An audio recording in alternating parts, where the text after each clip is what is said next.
नमस्कार, आप देख रहे हैं ABNN। आपके साथ मैं हूं नेहा अंकुर वालिया। करते हैं शुरुआत टॉप 10 खबरों के साथ।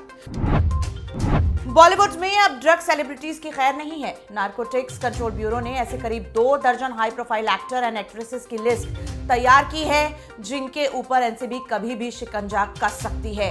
एनसीबी के सूत्रों ने बताया कि जब वो सुशांत सिंह राजपूत की संदिग्ध मौत के मामले में ड्रग्स एंगल की जांच कर रहे थे तो उनके सामने फिल्म इंडस्ट्री के कई जाने माने चेहरों के नाम सामने आए हैं। इनमें हीरो हीरोइन के अलावा गायक, म्यूजिशियन वगैरह भी शामिल हैं।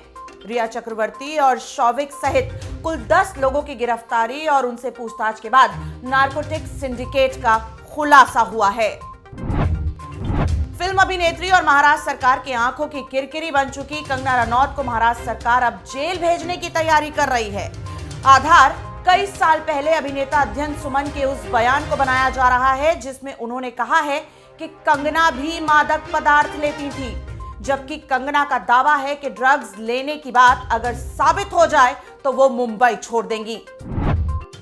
भारत चीन सीमा पर तनाव खत्म करने के लिए दोनों देशों के विदेश मंत्रियों के बीच हुई बातों में 5 सूत्रीय रूपरेखा पर सहमति बनी है। समझौते में सैनिकों के पीछे हटने और शांति एवं सौहार्द बहाल सैनिकों को करने के लिए बात को दोहराया गया है, लेकिन समय सीमा का कोई जिक्र नहीं है। वार्ताकारों ने माना कि सीमा पर मौजूदा हालात किसी के पक्ष में नहीं है। इस बीच रक्षा मंत्री राजनाथ सिंह ने सुरक्षा तैयारियों की समीक्षा की। बैठक में राष्ट्रीय सुरक्षा सलाहकार अजीत डोभाल और प्रमुख रक्षा अध्यक्ष जनरल विपिन रावत को भी शामिल किया गया था।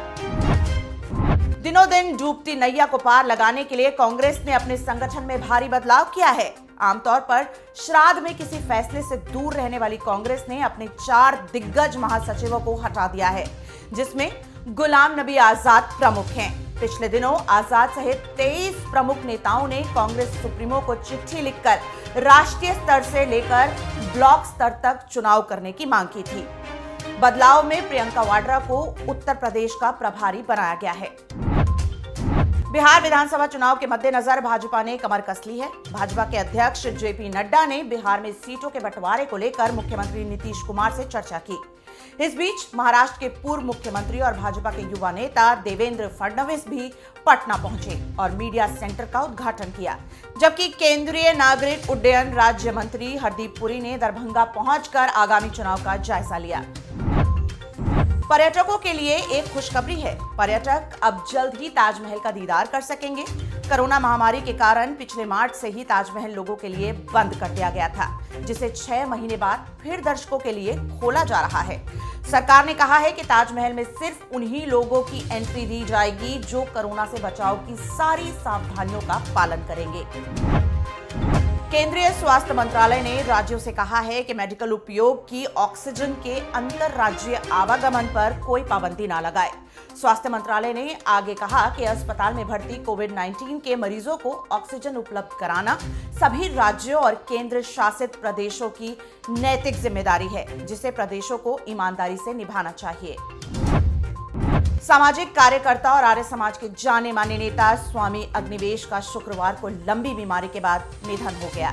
स्वामी ने 1981 में बधवा मुक्ति मोर्चा संगठन की स्थापना की थी और 1970 में आर्य समाज नाम की राजनीतिक पार्टी बनाई थी।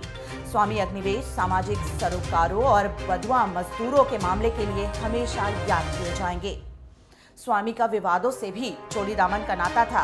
उन्होंने बाबा बर्फानी को लेकर 2011 में ऐसा बयान दिया था कि देश भर में बवाल मच गया था, जिसके कारण लोगों ने जगह जगह उनके पुतले भी जलाए थे। रिया चक्रवर्ती और उनके भाई शौविक को 22 सितंबर तक जेल में रहना पड़ेगा। नारकोटिक्स के मामले में गिरफ्तार रिया की बेल अर्जी को मुंबई सेशन कोर्ट ने जमानत देने से इनकार कर दिया था। कोर्ट ने टिप्पणी की कि यह एक गंभीर मामला है, लिहाजा बेल नहीं दी जा सकती। रिया की बेल की सुनवाई अब मुंबई हाई कोर्ट करेगा।